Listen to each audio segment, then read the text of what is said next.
Et salut, coucou, bienvenue tout le monde, c'est Florent le Meeple Vert, accompagné une fois n'est pas coutume avec Anthony, des jeux des livres, pour le débrief ludique du lundi soir sur Twitch 20h et également un replay un petit peu plus tard sur YouTube. Bienvenue si vous regardez cette vidéo sur YouTube.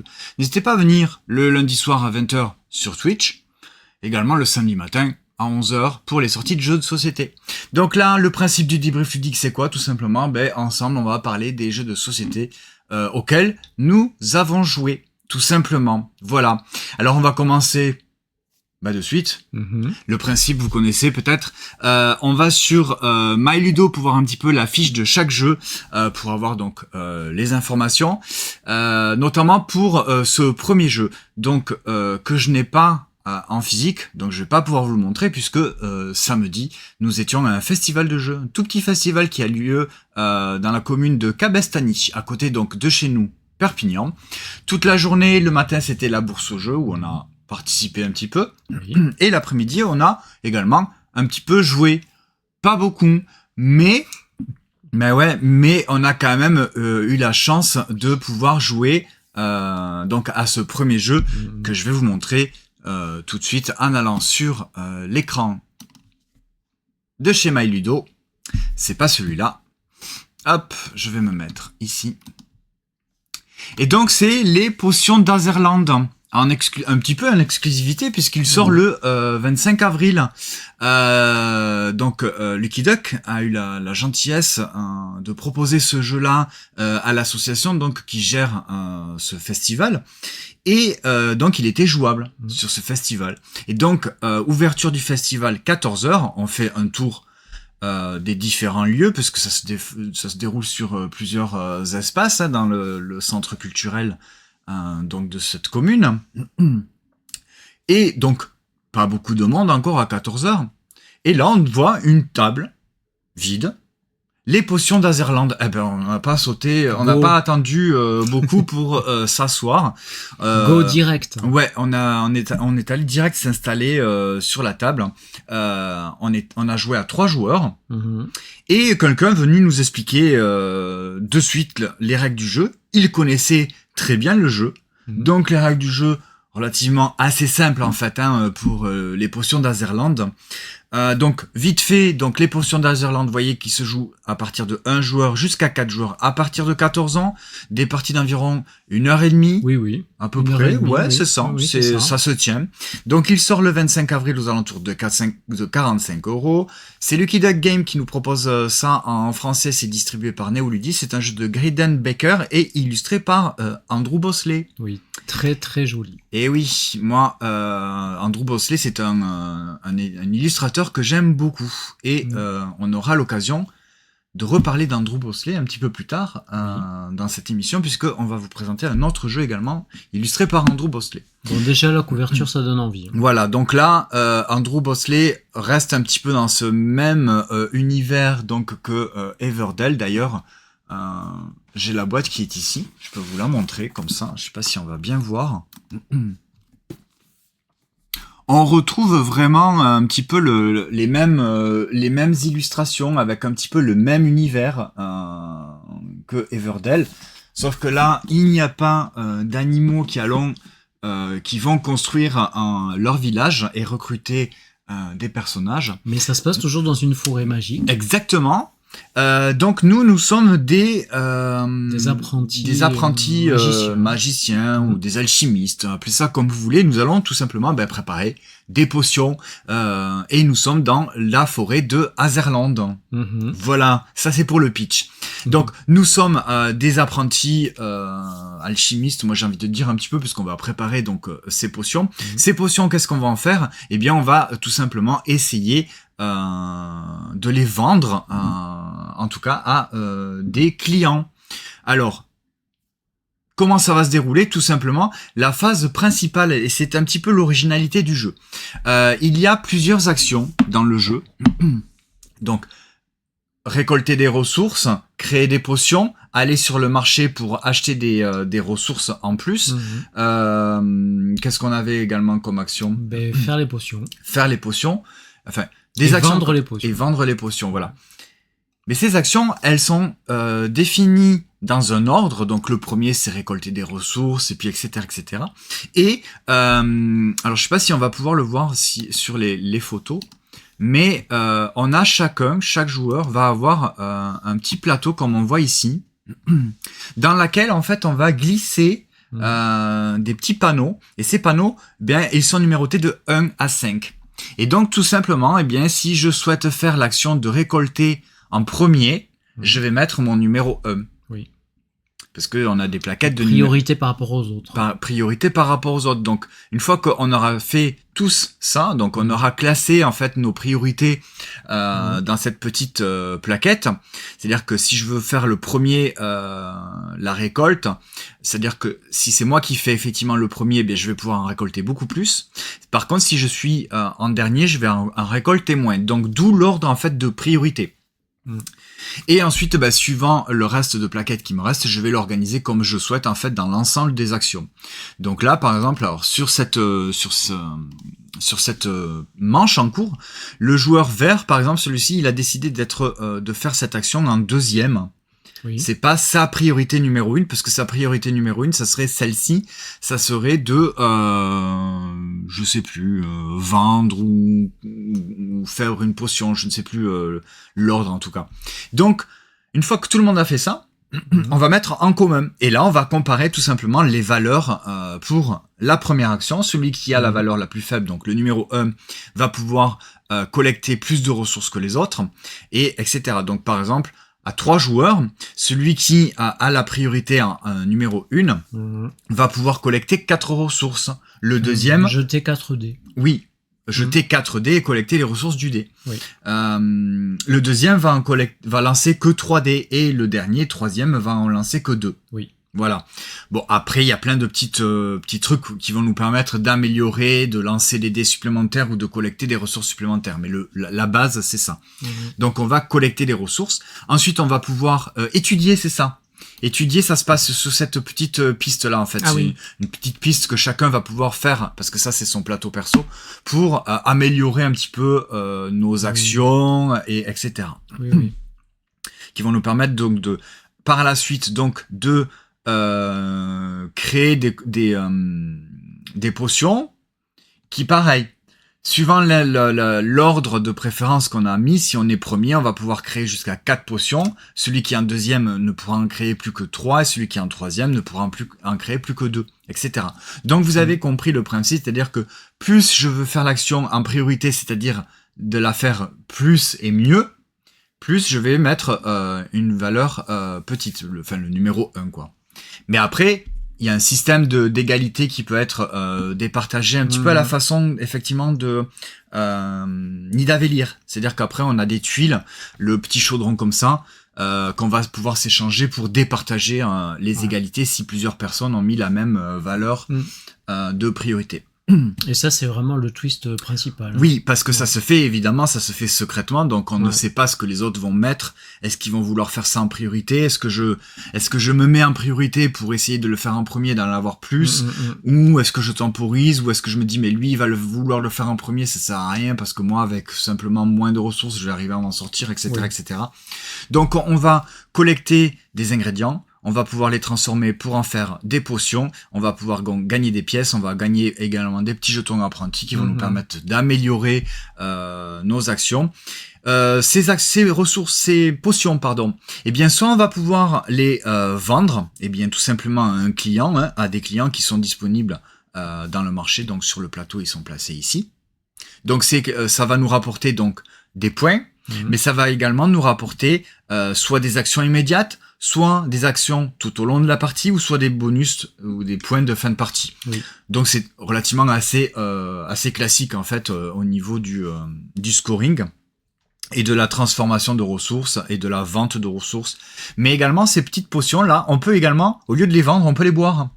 En début de notre tour, on va pouvoir boire ces potions, et c'est justement à ce niveau-là, sur le plateau personnel, que ça va intervenir, c'est-à-dire que si je bois une potion jaune, et bien suivant le niveau que j'aurai étudié avec la potion jaune, je vais pouvoir faire une action assez forte, supplémentaire. Donc plus je vais avoir un niveau de connaissances dans ces potions-là, en fonction des études. Par exemple, là, je vois que mon jeton bleu, il est tout à fait à droite, donc je suis devenu expert en potions bleues. La potion bleue, par exemple, c'est l'intelligence. Eh bien, je vais pouvoir lancer ce gros dé. À chaque fois, je vais boire une potion bleue, par exemple. Voilà. Ça vaut c'est la même chose pour la potion rouge de charme et la potion jaune de célérité. Voilà. Et chaque fois, on va pouvoir augmenter le niveau pour avoir plus de pouvoir. Donc voilà, tout simplement, les potions d'Azerland, c'est alors c'est pas réellement du placement d'ouvriers, mais en tout cas c'est de la gestion de ressources et des petits objectifs tout au long de la manche et de la partie pour tout simplement collecter des points de victoire. Oui, faire des livraisons en fait. Et faire des livraisons, voilà. En fonction de ce qui arrive, ce qu'on voit sur la rivière, les clients, ce qu'ils veulent, eh bien, on va tenter de les satisfaire avec les bonnes potions et en essayant d'avoir les cartes qui rapportent le plus de points ou qui nous créent un avantage mieux par rapport à d'autres. Tout au long de la partie. Alors, moi, j'ai beaucoup aimé. Peut-être toi, un petit peu moins. Un petit peu moins. Moi, l'ordre de priorité, alors c'est le twist principal. Ouais. Parfois, ça me gêne un petit peu. Parce qu'il faut vraiment tout le temps surveiller les autres, en fait. Voilà, il faut vraiment jeter un œil à ses adversaires, voir ce que eux ils pensent faire, en savoir si on a réellement la majorité, ou en tout cas si on a l'avantage ou pas. Là, par exemple, là, je vois que sur le joueur, si c'était moi, là, je vois que là, j'ai le chaudron numéro 1. Donc, quoi qu'il arrive, sur la première action où il y a une égalité, je serai forcément premier joueur. Donc, je vais pouvoir avoir plus de ressources, soit plus de transformation, de collecte, ou etc. Donc ça arrive à la fin du mois chez donc les Lucky Duck Games. Bon après, de bonnes sensations. Hein. Oui, parce que c'est vraiment c'est un jeu, on va dire, un joli initié. C'est pas très compliqué initié, en fait. Hein. Il va falloir essayer d'optimiser au maximum et le mieux possible pour son tableau de cartes, parce que les clients qu'on sert, ce sont des cartes qui vont revenir donc dans notre espèce de, c'est pas un tableau building, mais va nous apporter soit des actions immédiates ou des actions tout au long de la partie, comme je disais. Donc il va falloir essayer d'optimiser ça au mieux. Donc voilà, c'est oui, puis viser les cartes avec du scoring de fin. Et oui, des objectifs de fin de partie, effectivement. Donc ouais, plutôt pas mal. Moi j'ai très hâte d'y rejouer. Je vais mettre pour l'instant un 6,5. Il est déjà dans la wishlist depuis un petit moment. Je l'avais surveillé. C'était un financement participatif, ça, auquel je n'avais pas participé parce que le jeu était quand même relativement assez cher. Donc il arrive en français grâce à Lucky Duck Game aux alentours de 45 €. C'est correct. C'est correct, oui, parce qu'il y a quand même pas mal de matériel. La mécanique est assez originale, donc il y a une belle proposition en tout cas. Donc c'est pas voilà, c'est pas tout simple en fait au niveau des mécaniques. Et puis bon, on a la chance d'avoir les superbes illustrations de Andrew Bosley. Donc fin avril, aux alentours de 45 € pour les potions d'Azerland. Donc si vous aimez les jeux de gestion de ressources, c'est purement de la gestion de ressources, mais il y a cette petite particularité d'ordre de priorité en fait, voilà, suivant les autres joueurs, qui va vraiment changer le jeu, c'est-à-dire que je vais essayer de prioriser en fait les actions que je veux faire pour qu'elles soient plus fortes en fonction de ce dont j'ai besoin et ce que les autres vont avoir également besoin. Et coucou Candid Eyes, oui, bienvenue. La gestion de ressources, c'est toujours bien. Oui, c'est typiquement... Approche-toi un petit peu, tu es un petit peu à l'écart. Hop là. C'est vraiment typiquement de la gestion de ressources. Ouais. On n'est pas sur du placement d'ouvriers en fait. Mais voilà, il va falloir essayer d'optimiser au mieux nos ressources pour pouvoir créer ces potions, et ces potions, les vendre ou les boire, au choix. Voilà, ça c'était donc le premier jeu donc sur ce festival qu'on a eu la chance de découvrir. J'étais vraiment très content de pouvoir le découvrir. J'ai hâte de pouvoir y jouer à la maison. Oui, même à 2. Ouais, peut-être qu'à 2. Ce sera peut-être parce qu'on s'est fait rouler dessus en fait par la troisième joueuse. Donc c'est un petit peu biaisé notre plaisir de jeu. Mais Bon. c'était quand même très Mais agréable. c'était quand même très bien. Oui, C'est pour ça que très, j'ai très vraiment agréable. envie d'y rejouer. Ouais. C'est pour ça que pour l'instant, je mets une note de 6,5 qui sera probablement, je pense, amenée à être améliorée. Oui. Ouais, je pense que Peut-être. en tout cas pour moi, ça peut aller jusqu'à un 7. Facilement. À voir. Donc ça, c'était vraiment pour mon premier avis sur une partie en festival. C'était relativement assez calme, on n'a pas été, c'était pas très bruyant, donc les conditions de festival, en tout cas, on n'était pas à Cannes ou à Vichy, c'était pas un très gros festival, on était au calme, on n'avait pas chaud, on n'avait pas froid, on Très était bien. bien, les règles du jeu étaient limpides, on avait toujours quelqu'un à côté qu'on pouvait appeler si jamais on avait un problème, donc Parfait. oui, c'était pas des conditions de festival particulières, hein, c'était un petit festival tranquillou. Voilà pour les potions d'Azerland. Marajoara, c'est le prochain jeu qui sort lui aussi également le 25 avril. Lui, il devrait donc arriver, si tout va bien, le 25 avril chez Super Meeple, donc grâce à Ludi. C'est un jeu de Daniel De Luca, illustré par Carmen Martinez. Voilà, Anthony vous montre la boîte de jeu. Marajoara, c'est un très très joli jeu. C'est Oui. très beau, hein. Oui, Voilà. c'est très beau. Ouais, il se joue de 1 à 4 jours à partir de 14 ans pour des parties d'environ 30 à 60 minutes. C'est vrai aussi, c'est pas très long en fait, à 2 joueurs, les parties sont relativement assez courtes puisque c'est Une demi-heure. c'est vraiment 14 manches. On joue, pas plus. Oui. Et ça va relativement assez vite. Alors, je suis un petit peu étonné pour le 14 ans et plus, est-ce que c'est ce qui est indiqué également sur la boîte? C'est ce qui est indiqué également sur la boîte. 14 ans et plus. Alors c'est pas très très compliqué. Voilà. 14 ans, non, je suis étonné. Ouais.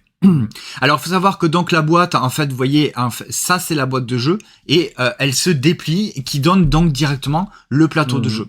Alors, les photos ne rendent pas bien honneur en fait à la beauté du jeu puisque tous les dés sont marbrés et ils sont pas mat du tout, ils sont marbrés et brillants.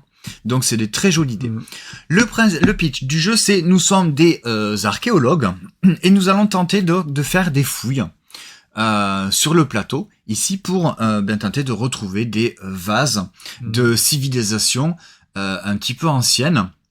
On est dans quelle partie c'est au large du Brésil. Au large du Brésil. Oui. Ok, donc nous sommes en Amérique du Sud et donc nous allons faire des fouilles pour tenter de retrouver donc des poteries et des vases. Ouais, sur l'île de Marajo. Ah, c'est vraiment une île qui s'appelle Marajoara. Marajo, et en fait ils ont retrouvé des traces d'une civilisation précolombienne. Ok, instant donc culture. Voilà, c'est instant culture avec c'est des la culture Marajoara en fait. Ok. Voilà.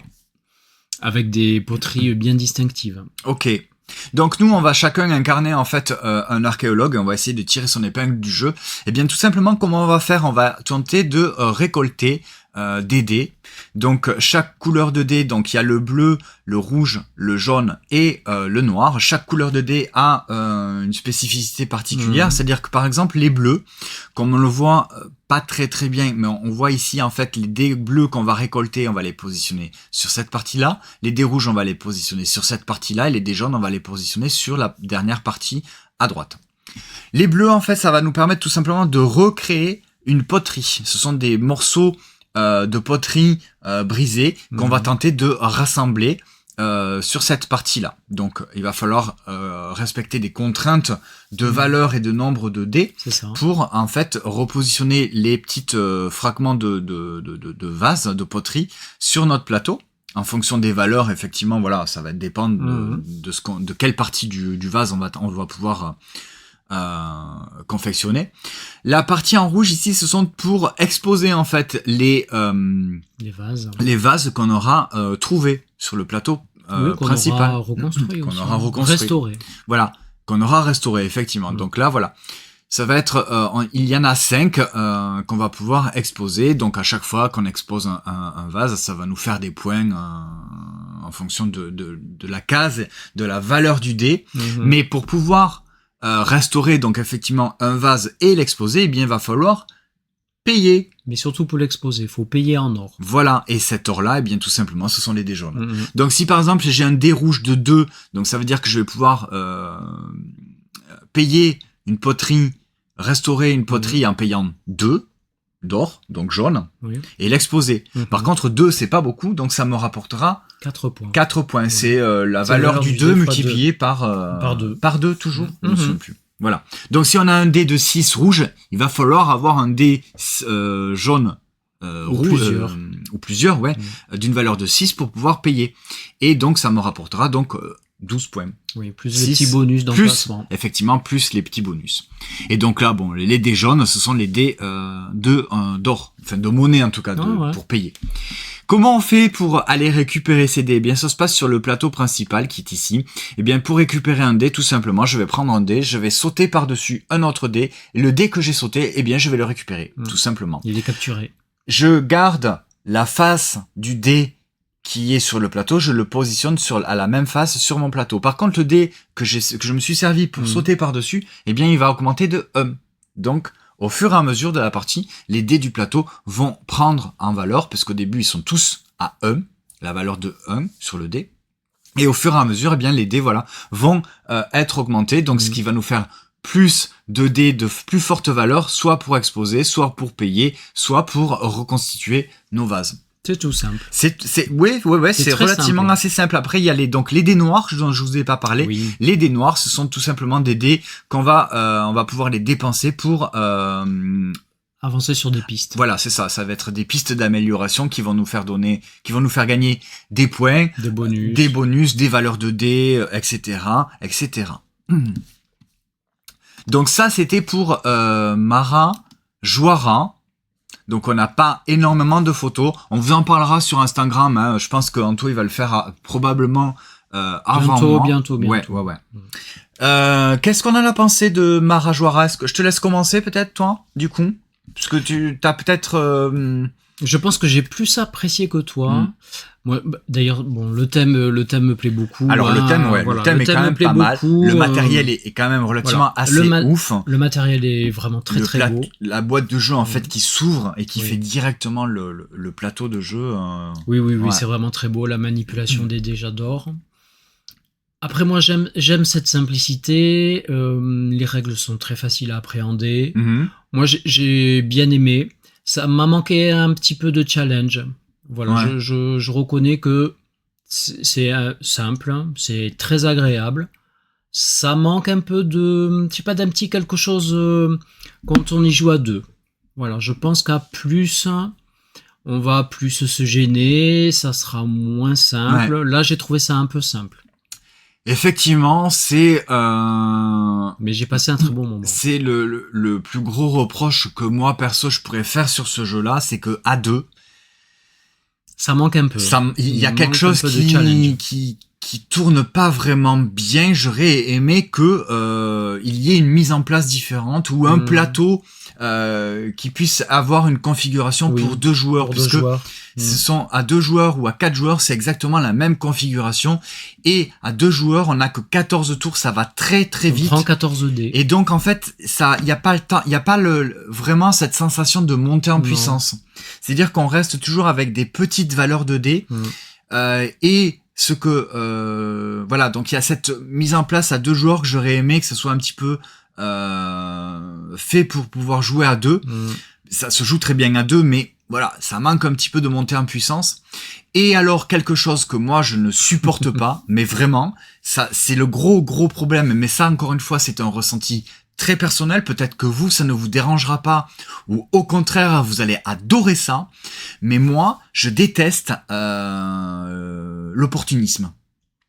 Déteste. Je déteste. Vraiment, ça, c'est quelque chose qui vraiment me gêne énormément. C'est-à-dire que... Ah, ben oui, parce que je te prenais tous les bons dés. Je vais être obligé, entre guillemets, de faire une action qui va être pas terrible, mais je vais pas avoir de réel choix. Je vais pas faire un choix qui est bien pour moi.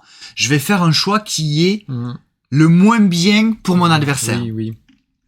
Je comprends. Donc, ce choix-là me pose vraiment un problème puisque je vais, au bout d'un moment, comme ça ne monte pas en puissance assez rapidement à 2 joueurs, il y a un moment donné où, forcément, je vais faire des trucs qui sont pas terribles.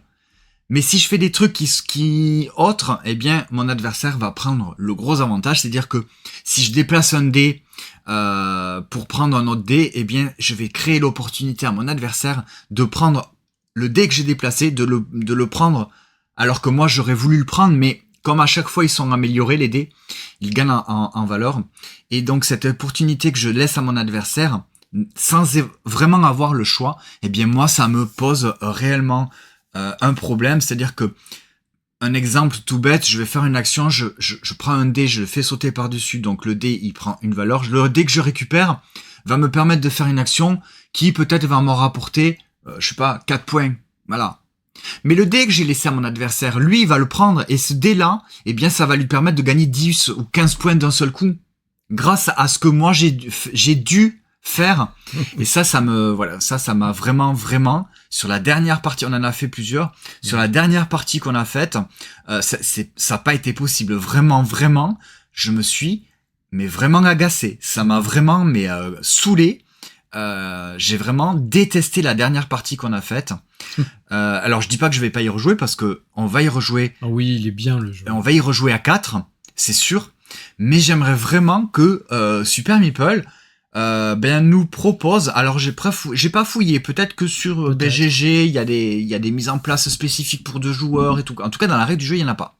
Donc j'aimerais vraiment que Super Meeple puisse nous proposer une mise en place particulière pour 2 joueurs, alors soit en mettant des dés sur une valeur supérieure, soit en enlevant, plus de dés, en condamnant des zones par exemple, ou je sais pas, en créant quelque chose. Alors on n'est pas auteur de jeu, on fait pas de l'autorat, mais voilà, à 2 joueurs, il m'a manqué cette montée en puissance et de choix, de pas faire des trucs qui par défaut, voilà, qui je fais ça parce que c'est la seule chose que j'ai de mieux à faire sans donner trop l'avantage à mon adversaire. Oui, mais moi je vais te donner des dés aussi sympathiques. C'est pas beaucoup arrivé. Alors, parce qu'il faut essayer vraiment de. Alors, je reconnais que. Il faut réfléchir un petit peu quand même sur le. Oui, voilà, c'est ça. C'est qu'il me manque. Peut-être que je réfléchis pas assez. Non, mais j'avoue, j'adore. Je m'amuse. J'adore les jeux de société. C'est plus tactique évidemment. Que ça en a l'air. Et peut-être que je suis pas à un niveau de joueur de niveau expert ou quoi. C'est pas un jeu expert, mais. Voilà, j'ai peut-être une réflexion qui n'est pas assez élevée pour pouvoir optimiser et gagner. Bon, en tout cas, pas sur celui-là, c'est sûr. Donc, Mahajouara, très beau jeu avec un superbe matériel. J'ai hâte donc d'y rejouer, mais à 4 joueurs. Et je pense que je vous en reparlerai la semaine prochaine pour vous donner mon avis à 4 joueurs. Là, pour l'instant, à 2, c'est pas du tout un très bon ressenti. Pour toi, non. Ouais, pour moi, non, pas du tout. Donc, c'est pour ça que je vais pas le noter. Parce que si je le note maintenant, je lui mets Ah oui, clairement. Ça m'a pas du tout plu. Vraiment. Alors là, je suis en train de voir qu'il y a un mode solo, donc je sais pas du tout ce que ça peut valoir. Peut-être adapter le mode solo pour 2 joueurs. Il y a peut-être une mise en place particulière, voilà. En tout cas, à 2, pour moi, ça n'a pas marché. À voir ce que ça donne à 4 joueurs. Moi ça me plaît, hein. Voilà, ça m'a plu, j'ai passé un très bon moment. Ouais, moi non. Donc c'est vraiment un ressenti perso. Oui, de toute façon le débrief ludique, voilà, c'est vraiment, on vous donne notre avis, on vous donne les sensations qu'on a eues sur nos parties, que ce soit des parties qu'on a faites une seule fois ou plusieurs fois, à la maison tranquillement, en festival ou alors en soirée. Donc c'est vraiment toujours en fait un avis sur l'instant T qu'on est en train de vous faire là, suivant plusieurs situations. Mais là, puis c'est tes goûts. Et puis ce sont mes goûts, effectivement, ce sont nos avis et nos sensations sur les jeux qu'on a pu essayer. Voilà pour Mahajouara, on en reparle très probablement la semaine prochaine pour le prochain débrief ludique où je pense qu'on aura fait une partie à 4 joueurs. Et bien de rien Candy Dice pour la découverte. Donc ça sort le 25 avril, voilà, aux alentours de 40€. C'est quand même pas donné. Non mais le matériel est top. Ouais, mais tu vois, parce que alors comment juger le prix d'un jeu? Les dés en fonction du matériel, c'est un très très beau matériel, qualitatif, enfin éditorialement, il y a rien à redire. Franchement, nickel. Les dés sont magnifiques. Oui. Il y a un beau matériel. Par contre, sur le temps de partie, 30 minutes à 2 joueurs, 40 €, bon. Marc, ça te permet d'en faire plusieurs, tu me diras. Mais bon. Donc, chez Super Meeple, c'est, je l'ai dit, Daniel Deluca pour l'auteur, Carmen Martinez aux illustrations, et c'est distribué par Neoldis en français. Voilà pour Marajoara. Partez à la découverte de céramique d'art précolombien sur l'île Marajo. Tout simplement. C'est ce que tu as dit. Oui. Mais tu avais lu ou tu le savais? Non, je savais. Et ben voilà. Allez, on passe au jeu suivant. Non, mais j'achète un peu de livres en ce moment, plus sur l'archéologie de voilà. de l'Amazonie, donc voilà. C'est un peu dans l'air du temps. Ouais. Ouais, je pense qu'il y a des découvertes récentes. Eh bien, on a hâte de voir, du coup, ton association jeu-livre avec Marajoara. Ouais. Vous l'avez vu, le jeu suivant, c'est Well Riders. Alors, celui-ci, c'est pas un jeu qui est très récent. J'ai un énorme doute sur le prix qui est affiché, 18 €. Je ne pense pas que ce soit un jeu à 18 €. C'est, on le voit ici, un financement participatif. J'ai pas de date de sortie. J'allais te demander, on le trouve encore? Non. Parce qu'il est de 2020, je crois. 2020, là, je vois marqué 2021. Ah, 2020-2021. À peu près, voilà. Donc, c'est un jeu qui a, donc, 4-5 ans. C'est pas un jeu, récent. Hello, Chandarico. Salut, bienvenue. Well Riders, donc, voilà, c'est un jeu, donc, bon, vous le voyez, encore un illustrateur qu'on adore, c'est Vincent Dutré. On reconnaît vraiment typiquement sa palette de couleurs, le bleu et le orange. Là, c'est carrément sa palette de couleurs. Je le montre un peu. Voici donc la boîte de jeu. Hop, on peut le mettre un petit peu en plus gros plan. Voilà pour Well Riders. Alors, je vous parle donc de l'illustration de Vincent Dutré, mais ce n'est pas qu'un jeu bien illustré, c'est un jeu quand même de Reiner Knizia. Eh oui. Eh ben oui, donc encore une fois, voilà, ça reste quand même un chouette duo, un gage de qualité d'un jeu de Reiner Knizia, un chouette duo effectivement Reiner Knizia, Vincent Dutré. Voilà. C'est édité par Great Game, qui était donc sur un financement participatif à l'époque. C'est un jeu donc de Reiner Knizia, Vincent Dutré, voilà. Peut-être que si on allait là vite fait, j'ai pas regardé, mais alors c'était 19 $ approximativement. C'était pas très cher. C'était pas très cher en fait, parce que ça c'est un beau jeu avec pas mal de matériel en fait, je trouve. Hein. On peut regarder juste peut-être voir si ça peut vous intéresser, 1 minute 37 pendant que je vous raconte le jeu. Je sais pas si ça va marcher. Je sais pas. J'ai pas l'impression. Donc, Well Rider, donc nous sommes des chevaucheurs de baleines. Littéralement, en fait, c'est ça. Ouais. Voilà, donc la petite présentation. Donc là, ce sont des anciens jeux de Grail Game. Voici le nouveau Well Riders. Donc on va tout simplement tenter de collecter des ressources à travers la côte glacée.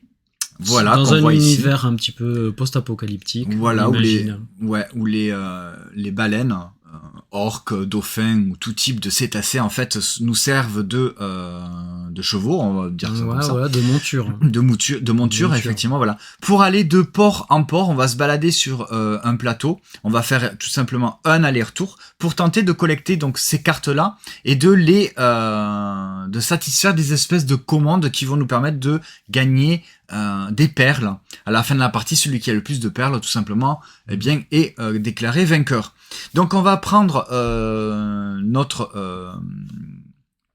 notre personnage, en fait, qu'on va déplacer de port en port, comme on le voit ici, pour collecter, en fait, des ressources qui vont être positionnées sur des tuiles à chaque emplacement. Chaque port va avoir 4 emplacements. Et donc, il y a 2 actions par tour. La première, c'est me déplacer, ou collecter des tuiles, ou alors également vendre, et bien tout simplement réaliser des objectifs qu'on aura sur nos cartes. Vendre des commandes. Ouais, donc on va se déplacer, au bout d'un moment on va arriver tout en haut du plateau, et bien on va faire demi-tour, une fois que tous les personnages ont fait un aller et un retour, et la partie se termine. Oui. Tout simplement. Et on peut acheter des perles. Et à la fin, on va pouvoir dépenser toutes nos dernières pièces, parce que les pièces qu'on va collecter, ça va être les pièces, les commandes qu'on aura vendues, eh bien, on va récolter des pièces, en plus d'avoir gagné des perles. Oui. Et bien, à la fin, on va pouvoir acheter encore des perles supplémentaires. Ça va être un petit peu du premier arrivé, ce premier servi. Alors, ce que je trouve original dans ce jeu, c'est dommage qu'on ne voit pas. Peut-être qu'on pourrait voir le plateau du jeu ici. Donc, vous voyez le plateau, là, en fait, sur chaque emplacement, il y en a 4 pour chaque port. Eh bien, on va mettre des tuiles. Oui. Donc, la première va être gratuite, la deuxième va coûter 1 pièce, la deuxième 2 pièces et la troisième 3 pièces. Salut Max. Et coucou, bienvenue. Donc, la première, si je la prends, eh bien, elle me coûte 0. C'est très bien. À la fin de mon tour, eh bien, les tuiles au toc, elles vont décaler. C'est-à-dire que celle qui coûtait 1 pièce, elle ne vaudra plus que 0. Mais seulement au bout d'un moment, dans un sac, parce que les tuiles qu'on a comme ça, ici, là, on va piocher, on va réapprovisionner le port, en fait. Et il y a certaines tuiles comme ça, ce sont des tuiles de givre, et bien tout simplement qui, au fur et à mesure, eh bien vont épuiser. Il n'y aura plus du coup de ressources. Oui, donc le givre avance. Le givre avance, donc on va devoir forcément au bout d'un moment se déplacer. Winter is coming. Yes, winter is coming. Et donc on va devoir changer de port, on va devoir avancer, mais avancer ça coûte une action, on en a que 2 actions. Donc c'est tout un espèce de... Moi j'ai beaucoup aimé ce jeu. Mécanique de en fait. tempo. En fait. De tempo entre est-ce que je reste, est-ce que je prends des ressources pas chères, ou alors est-ce que j'essaye d'avancer un petit peu plus vite pour devancer mon adversaire. Oui, un peu plus loin, qui sont bien intéressants. Voilà, parce que chaque port va avoir des ressources différentes. Les ressources, il y en a plusieurs. Il y a une sorte de légumes. De légumes, il y a des coquillages, il y a des amphores, il y a de la viande de poisson. La viande de poisson? Du poisson. Du poisson. Oui, mais dans le jeu, ils disent de la viande. C'est vrai? Oui. Ah bon. Ouais. Il y a des petites ressources joker, voilà. Donc, il y a voilà, vraiment cette espèce de temporisation. Est-ce que j'avance pour avoir la ressource là qui est à 0 avant mes adversaires? J'attends un peu. Ou alors, est-ce que je temporise, je reste sur mon port jusqu'à épuiser au maximum les ressources de ce port-là, puisque au bout d'un moment, quand il va y avoir 4 ou 3 même tuiles givre, il n'y aura plus rien à acheter. Il est temps de partir. Il est temps de partir. Mais peut-être que mes adversaires, ils auront épuisé les ports qui seront après. Donc il va falloir que je dépense plusieurs actions pour avancer. Donc c'est vraiment plutôt malin. Moi j'ai plutôt bien aimé. Toi, t'as un petit peu subi ta fin de partie? Oui, je suis allé trop vite. Parce que c'était une première partie, on en a fait qu'une, donc c'était une première partie découverte. Je suis allé un peu trop vite à Effectivement, la fin. tu es allé un petit peu trop vite à la fin, alors que moi t'étais tranquille. J'ai vachement temporisé. Et au bout d'un moment, je me suis retrouvé tout seul, puisque Anto, toi, tu rentrais au port, tu as acheté toutes les perles possibles. Presque, avec toutes les thunes que tu avais. Et moi, du coup, j'ai pris mon temps, puisque j'étais tout seul. Il avait acheté pratiquement toutes les perles. J'ai dit, je vais temporiser au maximum. Je vais dépenser au maximum toutes les pièces que j'ai pour aller acheter au fur et à mesure toutes les ressources qui pouvaient m'être gratuites ou à 1 pièce. Scandale. Et ben en fait, ça m'a permis de faire vachement de commandes, puisque une action également, c'est de se défausser de cartes commandes qu'on a en main. On en a toujours 3, et de refaire notre main. Donc s'il y a une commande que je vois que je vais pas la faire, eh bien je défausse. C'est une de mes actions. Je collecte la ressource gratos. À la fin de mon tour, je recomplète ma main de 3 cartes. Si la carte de commande me convient, ben très bien, je la fais à une prochaine tour. Si elle me convient pas, je la défausse. Et j'ai fait ça pendant 5 ou 6 tours. J'ai pu aller boire un café. Presque. Alors, peut-être qu'on n'a pas mal lu la règle du jeu, mais en tout cas, il n'y a pas d'indication comme quoi qu'une fois un joueur est arrivé au port, ça oblige les autres joueurs à rentrer. On n'a pas lu ça, donc du coup, moi, j'ai pu prendre mon temps de faire mes actions. Et voilà. Donc, jusqu'à ce que vraiment j'ai complètement épuisé toutes les ressources de tous les ports. Bon, il y en avait que 1 ou 2, hein, mais j'ai pris mon temps, et du coup, ça m'a permis de faire énormément de cartes. Donc là, à ce moment-là, effectivement, j'ai fait quand même beaucoup plus de points. Oui, c'est pas comme dans Parks, hein, Candy Days.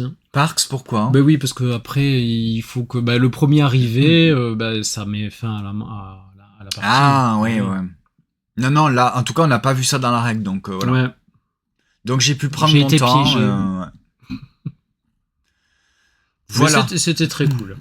Oui. Alors moi, j'ai quand même trouvé ça bien. Je me suis bien amusé. Toi, t'as peut-être un petit peu plus subi parce que du coup, voilà.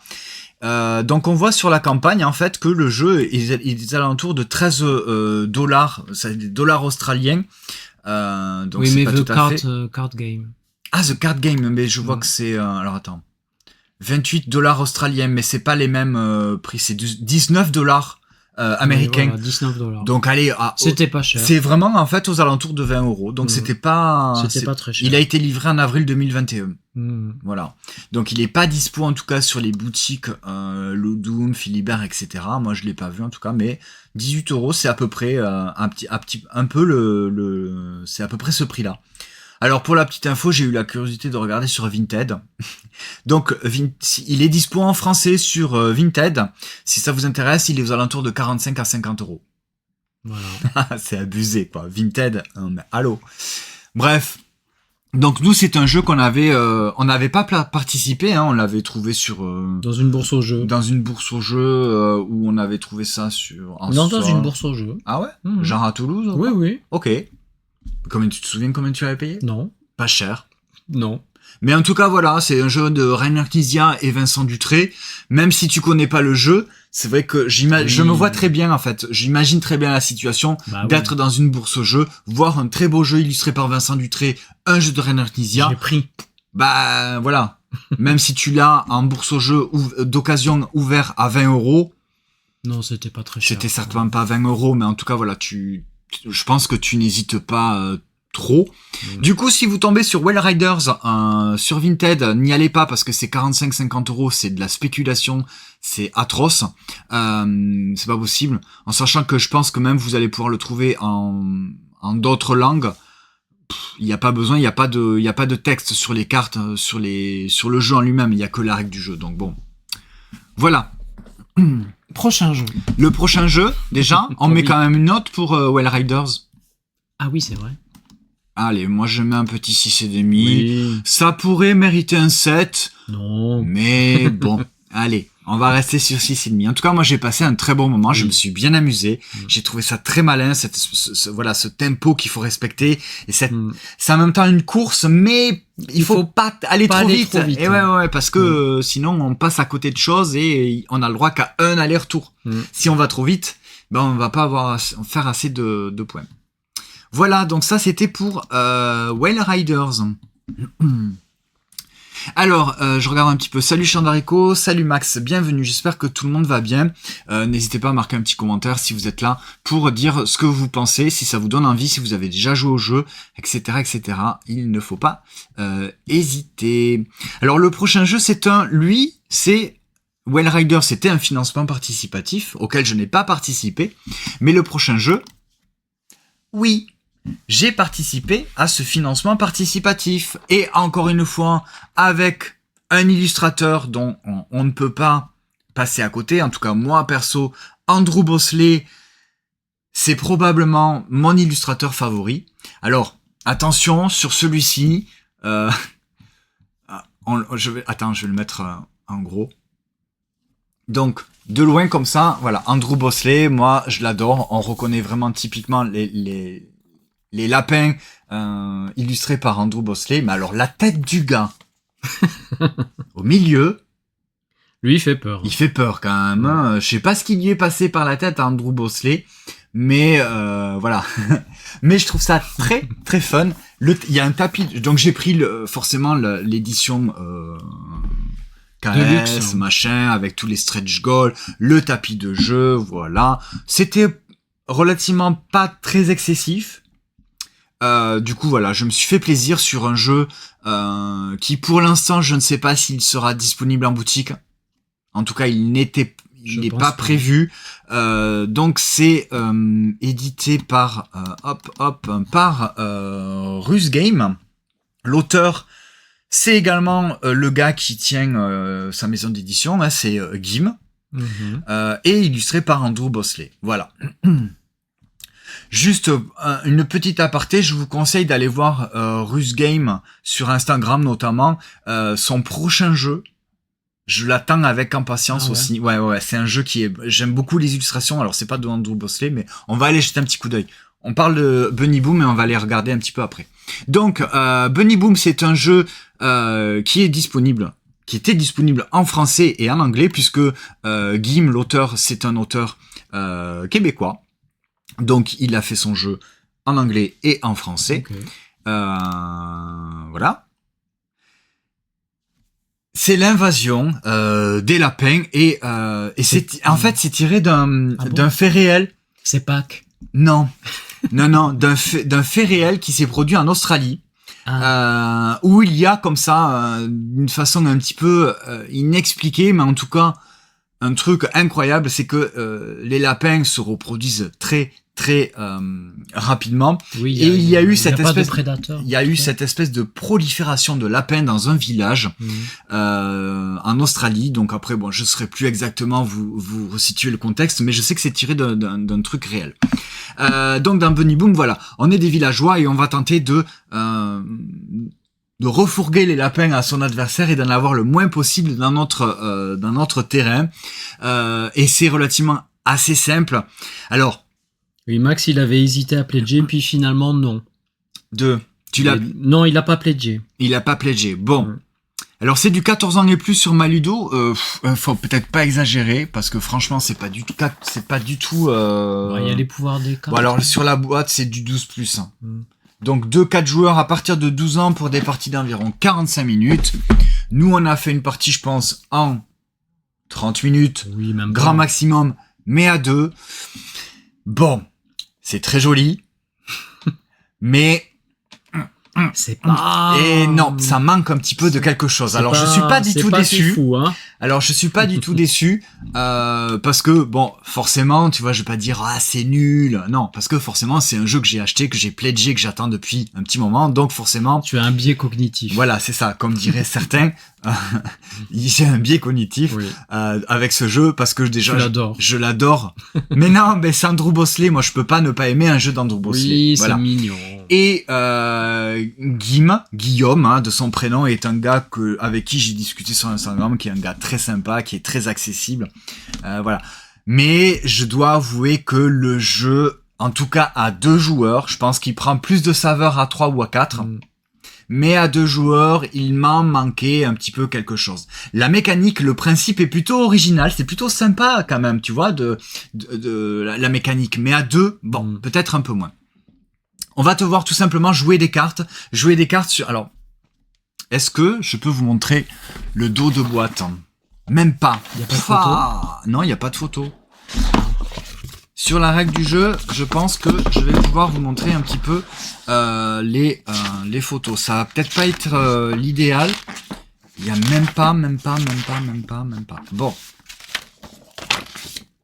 Non, parce que je peux pas vous montrer le plateau de jeu parce que c'est un tapis de jeu et le tapis de jeu, il est quand même relativement assez grand. Le plateau de jeu qui est sans le tapis, il est plié, il est dans le truc, mais il est relativement assez grand. Donc voilà.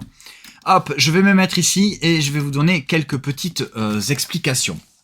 Voilà, vous pouvez imaginer que le plateau en fait va se dérouler comme ceci. Ça va être une tuile centrale, c'est de la tuile de départ où on va positionner nos petits meeples de villageois.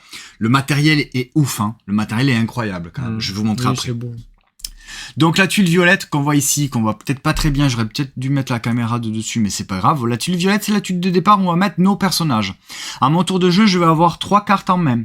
Ces cartes-là, ce sont des cartes qu'on va qui sont à droite ou à gauche ou en haut ou en bas de la tuile de départ. Quand tu joues à 2 joueurs, tu ne vas avoir que des tuiles à positionner, enfin des cartes à gauche ou à droite. Donc je positionne une carte à gauche ou à droite de la tuile centrale. Et je vais déplacer mon villageois dessus. Au fur et à mesure, je vais positionner encore à gauche, encore à droite, etc. Et à chaque fois que je pose une carte, je vais devoir amener mon villageois dessus. Seulement, les tuiles, elles vont avoir des actions. Elles vont avoir des actions quand je vais la poser. Et elles vont avoir des actions quand je vais passer dessus. Alors continuellement et constamment, on va avoir en fait des lapins qu'on va devoir ajouter sur les tuiles, qu'on va devoir ajouter dans notre terrain. C'est sans fin. Et c'est sans fin. En fait, il faut pas s'attendre à ne plus avoir de lapins. En fait, on ne va en avoir que de plus en plus. À la fin de la partie, celui qui en a le moins remporte la partie. Voilà. Le but, c'est d'avoir le moins de lapins possible.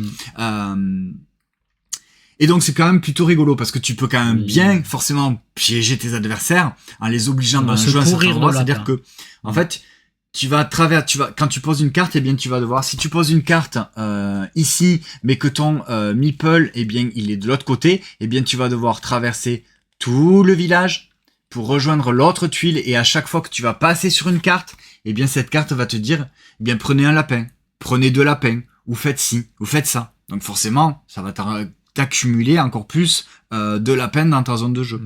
Il y a des petites actions bonus également qui vont te permettre de te débarrasser de lapins, soit de les remettre dans la réserve, soit de les refourguer à ton adversaire, ou des effets de rivière de cartes, etc., etc. Je rentre pas trop dans les détails. C'est relativement assez simple. C'est pour ça que peut-être trop simple. Et c'est peut-être un petit peu trop simple, mais en tout cas à 2 joueurs.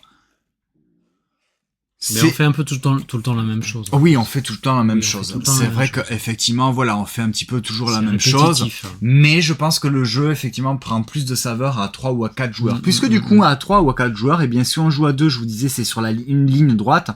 À 3 joueurs, on va ajouter en plus une ligne en haut, et à 4 joueurs on va mettre la ligne également en bas. Donc si par exemple moi je suis ici et que je positionne une tuile ici, eh bien je vais devoir traverser de là à là. Donc ça fait de plus en plus de tuiles à traverser, donc de plus en plus de lapins à collecter. Oui, Max, ça mérite d'être joué à 3 ou 4. Oui, je pense, clairement. Ouais. À 2, mais ça se joue bien, c'est mignon, c'est rigolo, mais alors je dis ça, mais attention, on n'a pas essayé avec on a juste essayé le jeu de base. Ah. Ouais.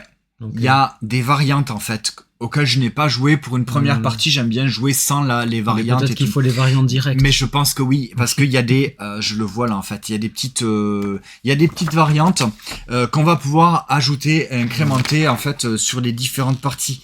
Donc je pense que si vous avez l'occasion de jouer à Bunny Boom à 2 joueurs, vous pouvez directement mettre les variantes, les cartes supplémentaires qui vont certainement un petit peu ajouter un petit peu plus de consistance au jeu. Voilà. Ça reste un très beau jeu. Je pense que voilà, ça sera quand même beaucoup mieux à 3 voire à 4. Ça, je pense que je sais pas si on aura le temps d'y jouer à 4 le prochain soir, mais voilà, je suis quand même content de l'avoir. Je vous montre un petit peu le matériel. Donc ça, c'est tout simplement nos tuiles personnages, où on va positionner nos lapins qu'on va devoir se coltiner tout au long de la partie. Vous voyez, je vous dis, le plateau de jeu, en fait, il est divisé comme ça. Oui, c'est pas sûr, Max, que ça remplace effectivement les variantes, le nombre de joueurs, en fait. C'est-à-dire c'est-à-dire que les variantes, ça... non, mais ça peut peut-être apporter... Ça rend le jeu à 2 un peu mieux, mais c'est pas sûr. Je sais pas, mais ça peut pas apporter peut-être un petit peu plus de profondeur, tu vois. Je sais pas, je l'ai pas testé. Je vous montre la boîte comme ça, regardez. Donc ça, c'est le matériel de Kickstarter. Donc on a chacun notre personnage, notre petit meeple de villageois, par exemple. Tac, pour celui-ci, hop là. Voilà, ils sont tous différents. Ah oui, il y a un petit sablier. On aurait dû jouer avec le sablier, effectivement, parce que quand ton tour vient, tu dois retourner le sablier et tu dois regarder tes cartes et décider très rapidement quelle carte tu vas jouer avant la fin du sablier. Bon, c'est un sablier qui est quand même relativement... Ouais, regarde, il va vite quand même, hein. Oui, mais t'as le temps de regarder. Ouais, mais tu vois, ça, du coup, je pense que le fait de jouer avec ça, on n'a pas joué avec le sablier. Le fait de jouer avec le sablier, je pense que ça a apporté un petit peu plus de, tu vois, d'urgence. Et ça peut faire la différence. Ouais. Donc tu vois, il y a le jeton carotte également, ça, qui va créer l'interaction avec le joueur qui va... faut lui refiler la carotte. Ouais, il faut lui refiler la carotte. On a donc les petites variantes avec le petit jeton renard, donc je n'ai pas encore essayé. Et on a un jeton également, un petit jeton terrier. Donc c'est pareil, je ne peux pas vous dire ce que ça rapporte exactement. Donc si par exemple je vous montre celle-ci, bah voilà... Ça, c'est une carte de lapin.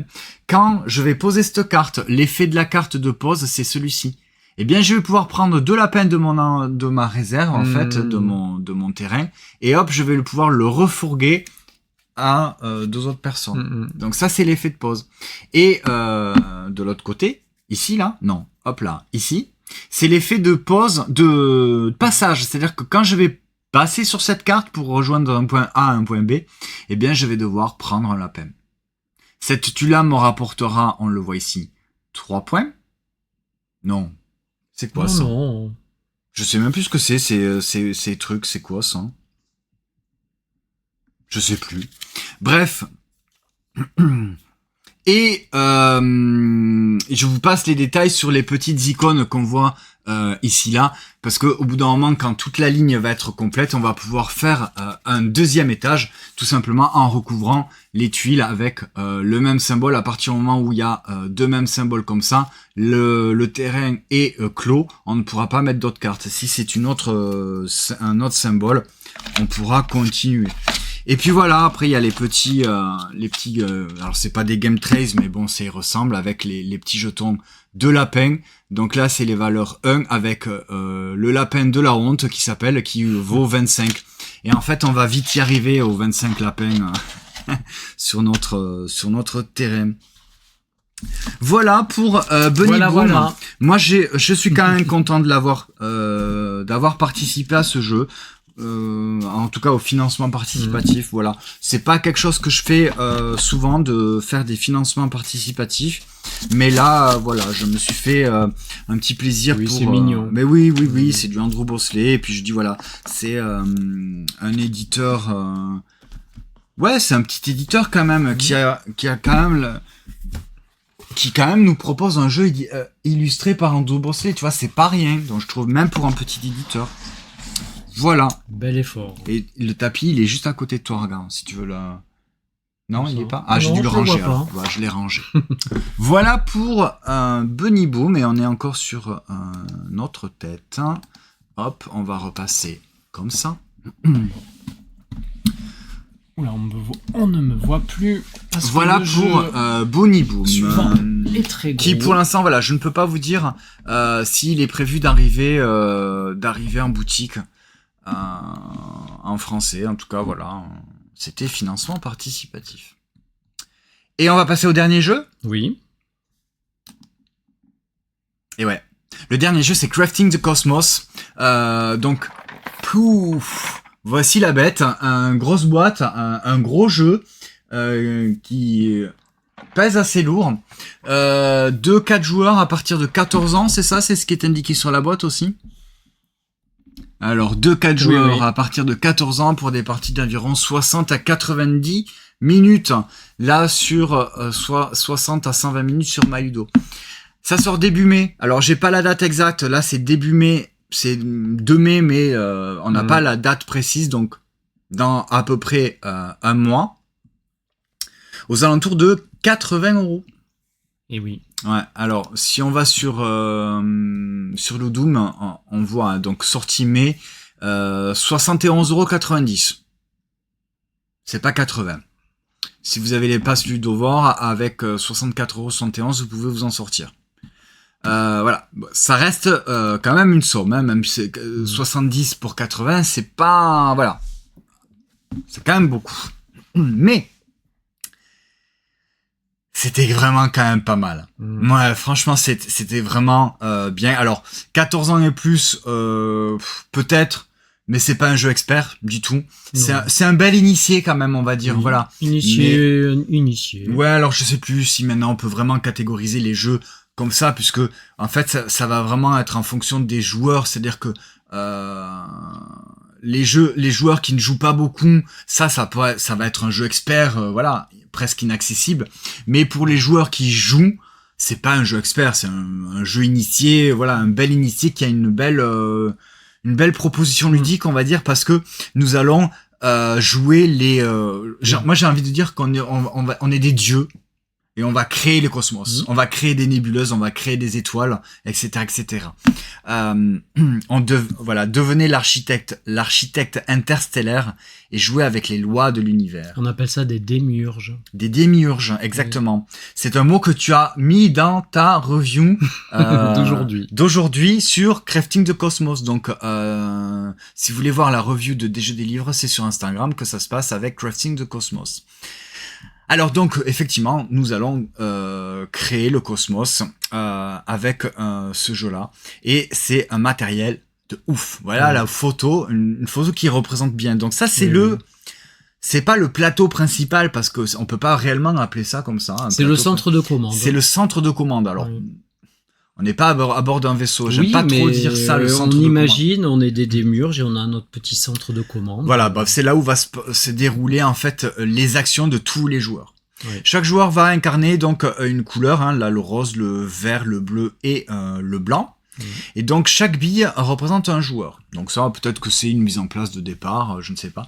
Et en plus, il y a les billes noires. Voilà. Donc les billes noires, c'est pas comme dans Motus, au contraire, on aime bien avoir les billes noires. Oui, un max de billes noires. Ouais. À mon tour de jeu, je vais faire 4 déplacements avec les billes noires. Non, 3. 3 Oui. C'est 3 déplacements avec les billes noires. Je peux déplacer une bille 3 fois ou déplacer 3 fois une bille, etc. Donc voilà, je m'arrange comme je veux. Et j'ai au moins un déplacement avec ma bille de ma couleur. Si par exemple je suis le bleu, et je vais pouvoir faire un déplacement de où je veux. Alors le truc qui est un petit peu bizarre, c'est que je peux très bien revenir au même endroit. Oui. Voilà. Voilà, il faut qu'il y ait au moins un. Bref. Là, tu es en train de décrire la phase énergie. La phase énergie. Oui. Donc, en fait, c'est ce qu'on va commencer à faire à notre tour de jeu. C'est la phase énergie. Je vais faire ces déplacements de billes. Une fois que j'ai fini mes déplacements de billes, je vais faire l'action principale de la couleur, en fait, de l'action principale de là où ma bille est positionnée. Donc, je rappelle, si je suis le joueur bleu, eh bien, je vais faire cette action ici. Là, en l'occurrence, c'est récupérer une étoile d'oxygène, c'est-à-dire ici, et je vais pouvoir augmenter de 2 sur une piste d'ADN. Sur une piste d'ADN. On va y revenir un petit peu plus tard. Si, admettons, je m'étais positionné ici, si j'étais le joueur blanc, je vais collecter 2 étoiles d'hélium, qui sont ici, et je vais pouvoir créer une supernova. On verra plus tard, on va pas rentrer dans les détails. Si je me mets ici, si je suis le joueur rose, je récupère une étoile de carbone et je récupère une nébuleuse. Et dernière action principale, si je me mets ici, je récolte 3 étoiles de hélium. Hydrogène, pardon. Voilà, ça c'est des actions principales. Et ensuite, je vais collecter toutes les actions secondaires de toutes les billes. Donc si je suis le joueur bleu, eh bien je vais collecter 2 c'est des cristaux temporels. Des cristaux temporels. Ouais. Alors, c'est pas du tout perché, c'est quand même assez. Non, c'est très logique. Oui, bon, bref. Voilà, on récolte ces petits trucs verts là. Si je me mets ici, ensuite je vais ici, je récolte 2 mouvements, c'est-à-dire que je vais pouvoir déplacer des étoiles. Si je me mets ici, je vais récolter une vie que je vais pouvoir placer. Et si je me mets ici, je récolte tout effectivement. Et je vais récolter 2 cartes. Une fois que j'ai tout fait, toutes mes récoltes de mes actions principales et de mes actions secondaires, enfin de mes récoltes principales de mes récoltes secondaires, eh bien je vais passer sur mon plateau personnel voilà. Et là c'est la phase de crafting. Et là c'est la phase de crafting où je vais positionner tout ce que j'aurai collecté sur mon plateau perso. Ça c'est la mise en place de départ. Pour l'instant c'est vide, il y a rien. Donc eh bien vous voyez toutes les étoiles que je vais pouvoir collecter, je vais les positionner ici. C'est des plateaux en double couche. Donc toutes les étoiles, peut-être montre-les, on peut les avoir facilement ou pas? Non. Non? Non. Donc c'est tout en dessous. Ouais, c'est un matériel de ouf quand même ça. Donc allez voir sur Instagram. Si regarde, on peut en avoir une facile. Les étoiles, oui. Les étoiles. Non, je croyais le plateau. Ah non, pas le plateau. Voyons si on se met en caméra de face un gros plan pour vous montrer. Donc voilà les étoiles, à quoi elles correspondent. Vous voyez, ça c'est une étoile d'hélium ou d'hydrogène. Hydrogène. Enfin le H. Que je récolte, voilà. Et donc elles ont un petit encoche que je vais pouvoir vraiment incruster sur mon plateau perso. Hop. Et donc dans le but de pouvoir créer des nébuleuses. Vous voyez que cette nébuleuse là, par exemple, elle a besoin de 3 étoiles d'hydrogène et 1 étoile d'oxygène. Je vais pouvoir les mettre sur les emplacements qui sont les plus larges. Une fois que j'ai réuni toutes les étoiles nécessaires, je vais pouvoir, tout simplement, créer ma nébuleuse. Je retourne ma tuile, elle va me marquer 3 points. C'est pas beaucoup, mais bon. Petit à petit. Petit à petit, c'est vraiment une gestion de ressources qui est très très maligne et très très intéressante, parce qu'au début, vous allez vous dire waouh, mais je vais jamais y arriver. Et au final, vous allez capter assez rapidement la logique du truc. Et bon, mais c'est simple, et très simple. C'est assez simple et c'est vraiment très malin. On a vraiment aimé. Oui, on a vraiment beaucoup aimé ce jeu-là. On était à fond. Là. Déjà, c'est très beau. Ça reste avec des couleurs un petit peu fluo, mais c'est très très lisible. Il y a aucun problème de lisibilité. Donc vous allez collecter des ressources, vous allez les placer sur vos plateaux perso. Donc ces étoiles, également ces petites vies, ce sont des petits jetons qu'on a ici qui vont nous permettre de gagner des bonus. On va pouvoir créer des supernovas. Tout simplement, une supernova, c'est retourner un jeton d'une étoile pour la transformer en supernova. Ce sera une ressource bonus. C'est un joker.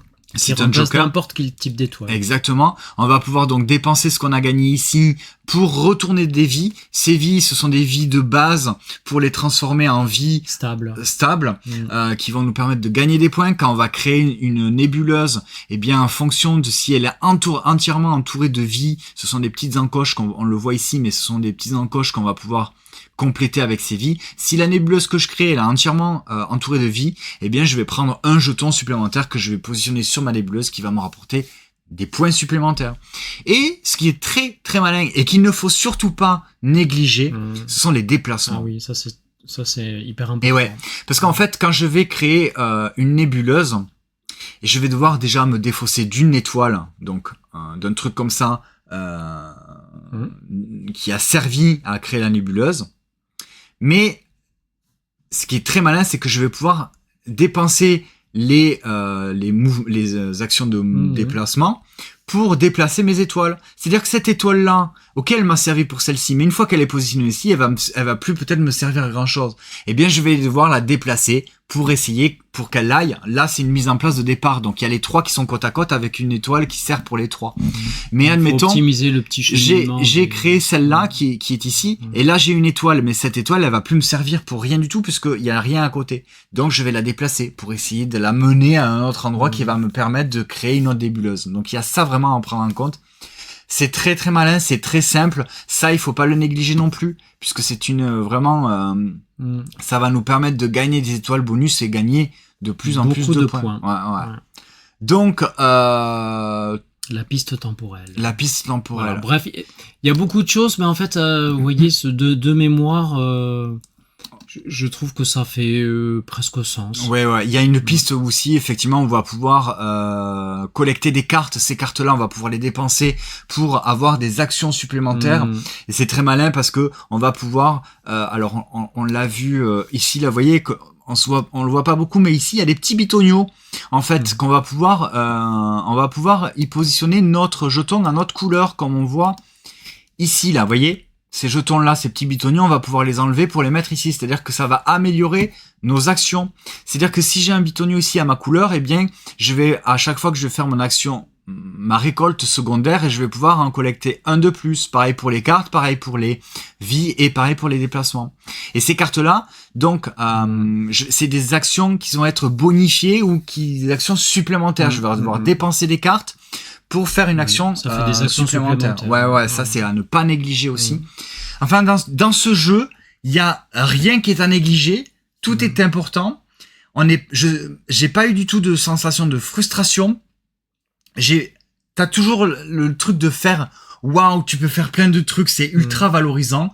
Je me suis vraiment bien amusé, j'ai pas eu l'impression d'être un teuteux à pas pouvoir, non, parce que oui. On n'est pas coincé. On n'est pas coincé. Il y a cette petite interaction de course. Il y a cette petite interaction ici avec les billes de couleur parce que la bille de mon adversaire, elle va me permettre à moi aussi de faire une collecte secondaire. C'est-à-dire que là, actuellement, si j'étais le joueur bleu, je ferais la collecte principale ici, mais ça c'est considéré comme une bille d'une autre couleur, mais du coup, s'il y en a une, eh bien je vais pouvoir collecter une vie. Je vais pas faire l'action principale, mais l'action secondaire, je vais pouvoir la faire. Oui, s'il y avait pas de bille, tu pourrais pas. Et s'il y a pas la bille, je vais pas pouvoir le faire. Et s'il y avait peut-être mon bitonio en moi ici, je collecterais une vie en plus. Voilà. Donc c'est très malin, tout est valorisant, on n'est jamais réellement bloqué, il y a une petite interaction. Il y a cette sensation de course. J'ai beaucoup aimé ce jeu. Franchement, je le recommande. Il est cher. C'est vrai qu'il est cher. Mais c'est un chouette initié avec plein de possibilités. Avec un vraiment très très beau matériel. Vous ouvrez la boîte. Bon, alors là, je vais vous le montrer, mais c'est un petit peu le bazar parce que forcément, nous sommes des verticalistes. On range nos jeux à la verticale. Voilà, mais presque, vous ouvrez la boîte et vous pouvez... oui, normalement, en fait, tu peux jouer. Oui, tu peux jouer. Il suffit juste que tu remettes les cartes, en fait, dans leur emplacement.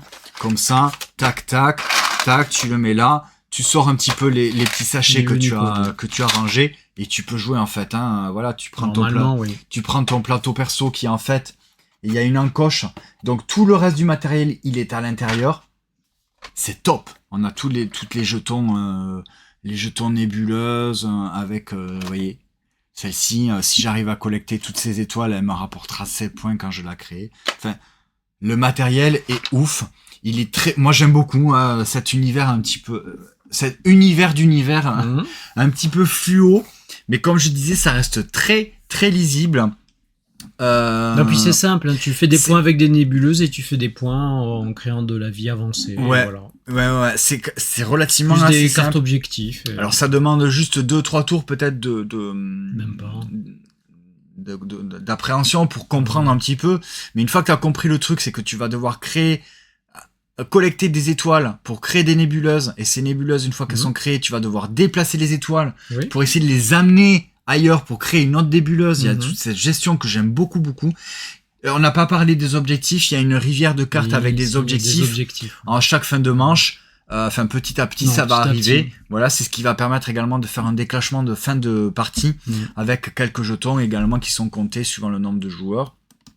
Mais ouais. Crafting the Cosmos, franchement, c'est très très très beau. Hein. Eh bien, si tu peux le tester à l'alchimie, Candidize, n'hésite pas. Eh ben écoute, Candidize, si on a l'occasion de s'y croiser à l'alchimie, je serais ravi de pouvoir faire une partie de Crafting the Cosmos avec toi. Vraiment. Les règles du jeu sont relativement assez simples. On n'a fait qu'une seule partie. Je pense que je pourrais leur expliquer. Ah bah oui. Ouais. Alors il y a des jeux, tu vois, tu es obligé de te remettre dans la règle du jeu. Alors attends, c'est quoi? Là, non, franchement, je presque juste la règle du jeu pour avoir la mise en place de départ, mais après tu peux te lancer quoi, sans aucun problème. Voilà, donc ça c'est les petites vies, ça ce sont les jetons bonus, ça c'est les jetons cristaux temporels, ça ce sont les nébuleuses, le plateau mise en place de départ. Vraiment top. Donc Crafting the Cosmos, j'ai 7,5 pour moi, direct.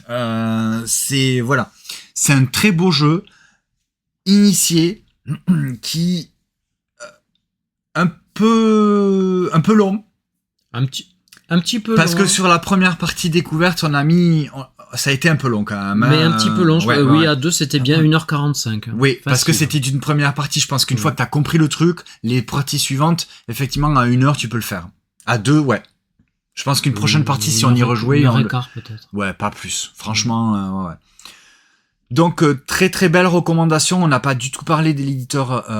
C'est Office Dog. Donc, c'est distribué, localisé en français par Asmodée. C'est un jeu de David Gordon et Tam Miaing. Et illustré par Quicksilver. C'est pas Quicksilver, c'est Quicksilver. Voilà, très beau jeu, très beau matériel, avec une mécanique assez simple au final, fluide, très lisible. Très accessible. Assez accessible. Alors, je dis pas très accessible, mais assez accessible pour si vous avez l'habitude de jouer. C'est pas du tout compliqué, vous pouvez y aller sans aucun problème. C'est très très agréable à jouer. On a passé un très bon moment. Oui, ça nous correspond bien. Ouais, c'est typiquement, je pense que c'est le jeu, en tout cas, recommandation de la semaine. Voilà, bon, c'est pas les sorties de la semaine, mais en tout cas, voilà, c'est la petite recommandation, en tout cas pour ce débrief ludique. Crafting the Cosmos, vraiment top. Le seul problème du jeu, c'est peut-être son prix. Oui. Parce qu'on n'est pas sur du gros jeu expert. Non. On est sur un jeu... Et c'est le prix d'un jeu expert. Ouais. Un bon gros jeu expert quand un mec qui pourrait te durer une partie de 4 heures avec une vraie stratégie, une vraie prise de tête, de réflexion, de stratégie. Là non, on n'est pas sur du gros expert, on est sur du jeu quand même assez initié, donc initié plus, ça dépend. Après voilà, comme d'habitude, comme on l'a dit, ça dépend si vous êtes joueur ou pas, mais si vous regardez cette vidéo, c'est que vous êtes habitué à jouer, donc ça devrait pas, c'est un petit initié si vous êtes déjà un joueur. Mais vraiment, 80 €, allez 70 puisqu'on l'a vu que sur Ludum c'était à 71 et des bananes. Voilà, solde, 72 €, il sera pas en solde pour l'instant en tout cas. Franchement, si vous le voyez en solde, allez-y, pas de problème. Voyons sur Philibert, on fait un petit tour comme ça. 71,90 sur Philibert. Et Play-in, qu'est-ce qu'ils nous proposent? Est-ce qu'ils l'ont dispo? Ils l'ont pas encore Play-in sur leur site. Voilà, donc 70 balles le jeu, c'est cher. Si vous êtes à plusieurs, allez-y, peut-être. Si vous avez l'occasion d'y jouer en asso, en festival, franchement, je vous le conseille. C'est pas compliqué. Les règles sont relativement assez simples. Une fois que tu as compris la mécanique et les trucs qui sont intéressants à faire, il y a moyen d'optimiser ton truc et de vraiment prendre beaucoup de plaisir à Crafting the Cosmos. Et voilà pour Crafting the Cosmos. Je voulais juste faire un petit retour en arrière parce que tout à l'heure je vous ai parlé de Bunny Boom et je voulais vous proposer de regarder un petit peu ce qu'ils avaient fait. Pour l'instant, ils ont fait que ce jeu-là, mais il y a un jeu qui va arriver en financement participatif. Alors, est-ce que ça va être pratique de le voir? Je ne sais pas. Voyons si je me mets ici. On regarde vite fait. Hein. Donc voilà, une campagne, c'est sur Kickstarter. Si je me mets ici, est-ce que je vois les autres? Ouais, voilà. Ça arrive bientôt. The Mix. Okay. J'aime beaucoup les illustrations aussi. Oui, c'est beau. On va jouer les bartenders, c'est-à-dire qu'on va créer des cocktails. Donc voilà. Ça devrait plaire à Paul Gara. Ah bon? Oui, elle adore les cocktails. C'est vrai? Oui. Ah bah écoute, tu lui enverras un petit message, tu lui diras que le Meeplevert, il a repéré un jeu qui pourrait l'intéresser. Alors, donc je le trouve très beau, je le trouve très chic comme jeu au niveau des illustrations, ça fait très art déco. C'est très chic. Et on va créer des cocktails. Alors j'en sais pas vraiment plus, hein, mais voilà. Donc c'est bientôt en financement participatif sur GameFound. Max, il l'avait vu passer. Ouais. Moi je l'ai partagé à plusieurs reprises. Donc pour l'instant on n'a pas beaucoup d'informations. Donc are you ready to become the best mixologist? Donc on est au Foxtrot Bar. Et on va devoir créer donc des cocktails pour satisfaire les clients. On prend donc on va devoir être prêt pour exhiber nos talents de mixologie. Je savais pas que c'est peut-être un vrai mot, mixologie. Oui, en tout cas, créateur de cocktails. Un jeu de stratégie. Un jeu de plateau de stratégie. Donc voilà, on voit quelques visuels. Donc on peut s'attendre à ce qu'on devoir collecter des ressources pour créer des cocktails.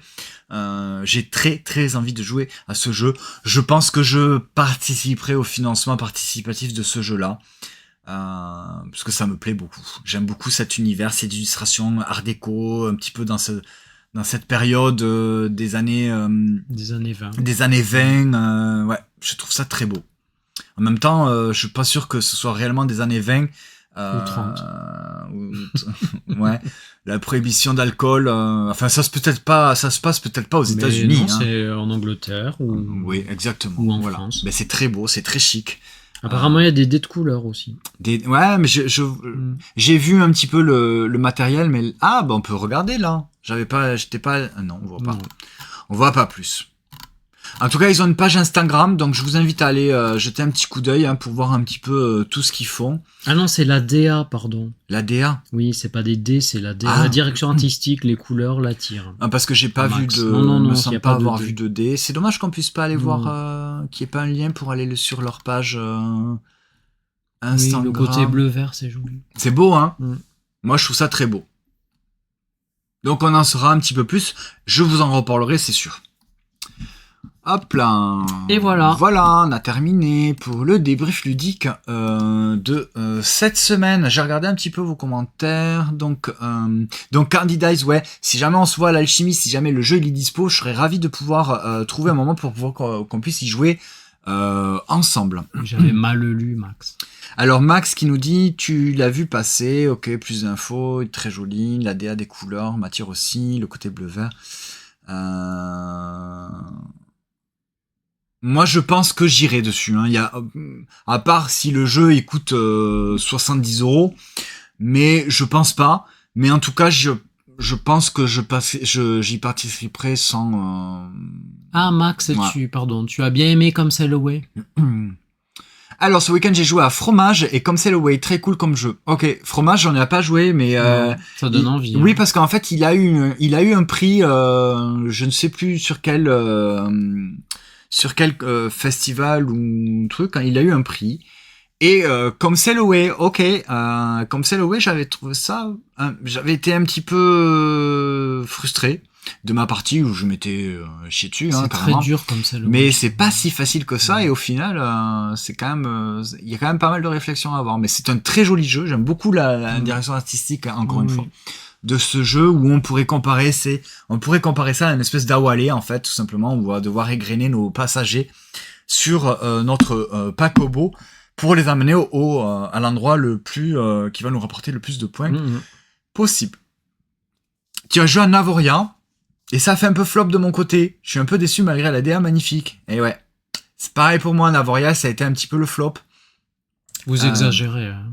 Parce que c'est très bien Navoria. Moi, c'est très joli, mais... Non, c'est très bien. Ouais. Non, mais j'ai quand même envie d'y rejouer. On l'a, hein, le jeu. Hein. Il faut que j'y rejoue. Mais moi, j'aime beaucoup. Quand tu vois un jeu aussi beau, tu vois, qui est attendu il est beau, il est bon. Qui est attendu depuis des mois. Ça fait un moment qu'on attend ce jeu. Et quand il arrive, t'es là, waouh, et tout, j'ai trop envie d'y jouer, je suis trop content d'y jouer. Et oui, il est bien en plus. Ah. Mais oui. Mais il y a, voilà. Mais je pense qu'il a 2 poids 2 mesures sur les gens qui. Alors il est pas mauvais, hein. J'ai passé un bon moment, mais bon. Mais top. Tu vois. Moi, vous avez vraiment les 2 poids 2 mesures. Hein. Toi qui as beaucoup aimé, moi j'ai un petit peu moins accroché. Même si on me proposait une partie, il y a pas de problème. Hein, j'y rejouerai. Hein. Candidize aussi, elle aime bien. Ouais. C'est pour ça. Ouais.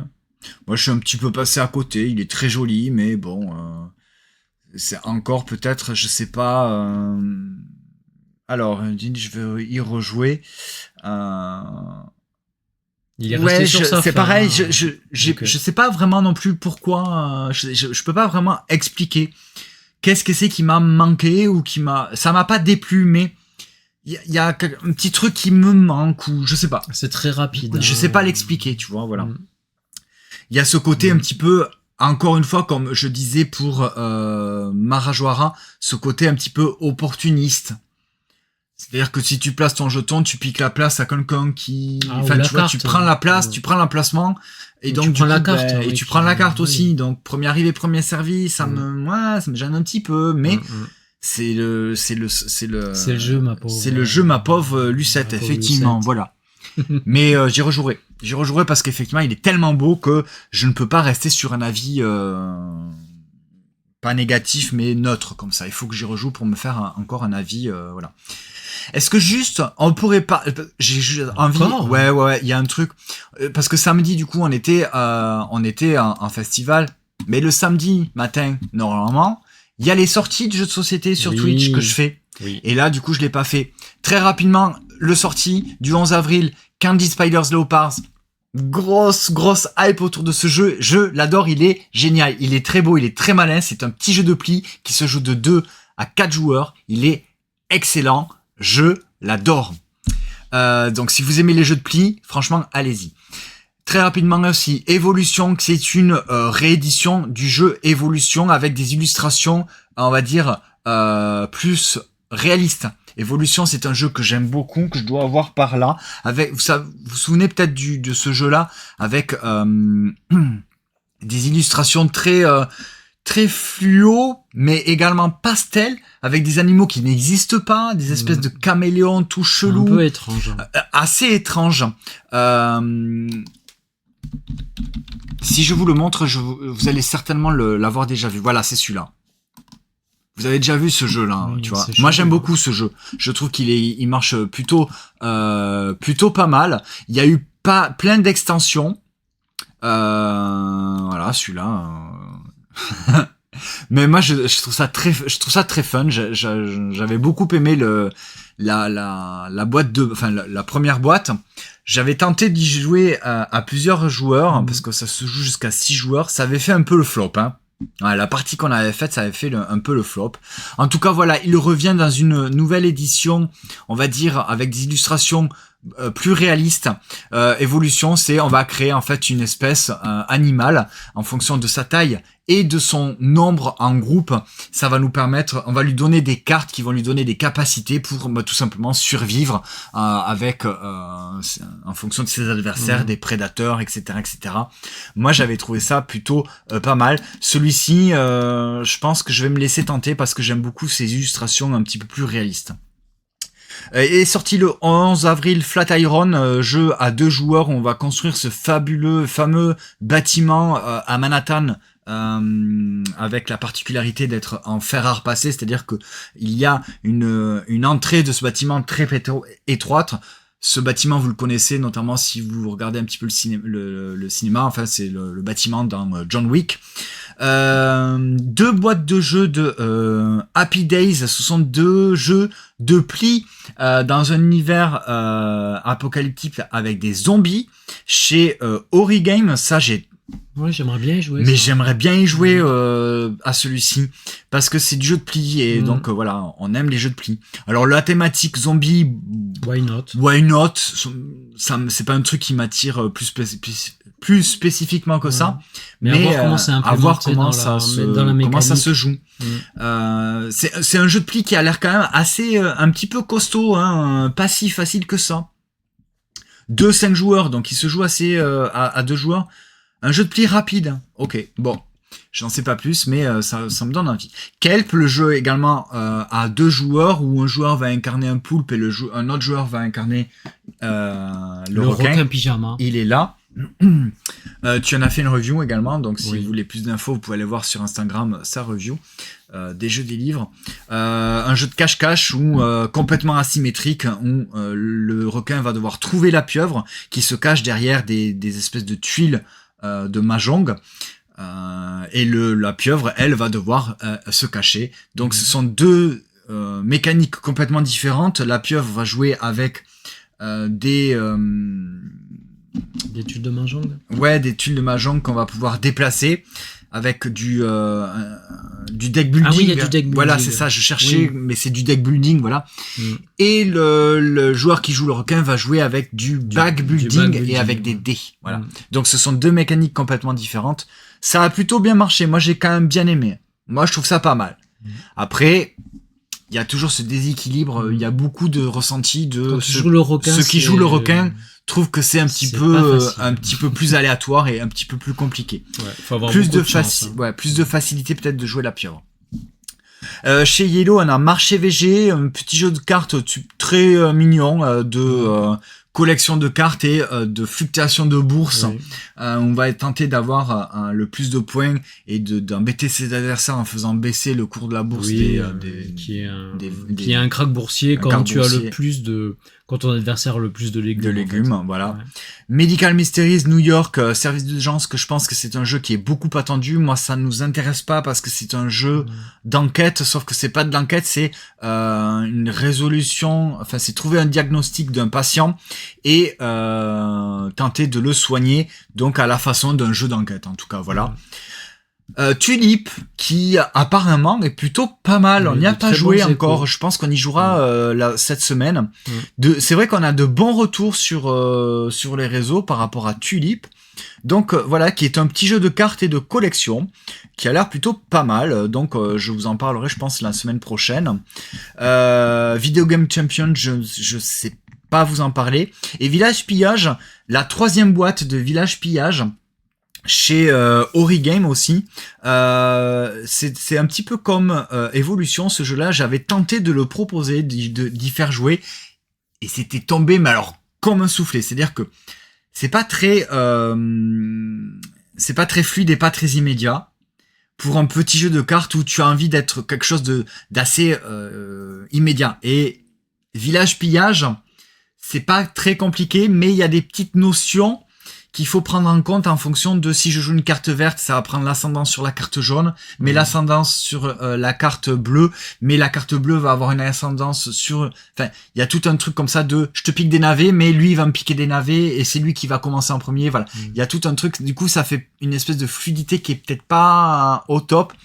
Moi j'avais quand même... on a fait une partie à 2, j'avais trouvé ça très rigolo, très fun. On avait tenté d'y rejouer à plusieurs, ça avait pas fonctionné. Mais voilà, donc Village Pillage, Robin des Bois, c'est la 3e boîte. Ça se joue comme une extension, comme un standalone. Si vous avez les 2 premières boîtes ou une seule boîte avant, vous pouvez mixer avec ce que vous avez déjà ou jouer à celui-là tout seul. Bon, voilà. Max nous dit, voilà, il avait trouvé effectivement Kelp très beau. Ouais, c'est très beau. Retours, alors c'est très beau parce que c'est du Weberson. Les retours t'ont un petit peu refroidi. Ouais, c'est à voir. Moi, si tu as l'occasion d'y jouer, joue-y. Mais en sachant que c'est un jeu qui se joue que à 2 joueurs. Déjà, ça limite un petit peu. Mais moi, j'ai bien aimé. Il faut que je rejoue pour jouer le requin. À voir ce que ça donne. Mais c'est très beau. Oui. C'est du Weberson Santiago. Parmi mes illustrateurs favoris, il y a Weberson Santiago, Andrew Bosley et Vincent Dutré. 3 illustrateurs dont on a parlé ce soir. Voilà. Ouais. Donc c'est bon, on peut y aller. Donc la boucle est bouclée. Merci beaucoup d'avoir suivi ce débrief ludique. En même temps, on a fait un petit retour sur les sorties de la semaine dernière, très très rapidement. Merci d'avoir regardé cette vidéo sur Twitch en live et d'avoir participé, d'avoir commenté. Si vous êtes sur YouTube, n'hésitez pas à venir sur Twitch. Si vous êtes sur Twitch, n'hésitez pas à aller sur YouTube pour voir les replays précédents que vous avez peut-être loupés. On se retrouve sur Twitch samedi prochain pour les sorties de jeux de société. Sur YouTube, on va pouvoir vous allez pouvoir retrouver tous les replays de tous les débriefs ludiques et toutes les sorties de la semaine, si ça vous intéresse. Les reviews de jeux de société, c'est sur Instagram, également tous les jours en story pour le partage et découverte. Je suis Florent le Meeple Vert sur Instagram, Anthony des Jeux des Livres sur Instagram également.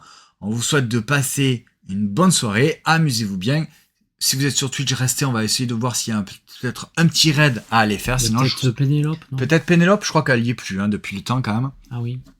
On va regarder ça. Sinon, amusez-vous bien et on se retrouve très bientôt. Amusez-vous bien. Ciao, ciao, salut.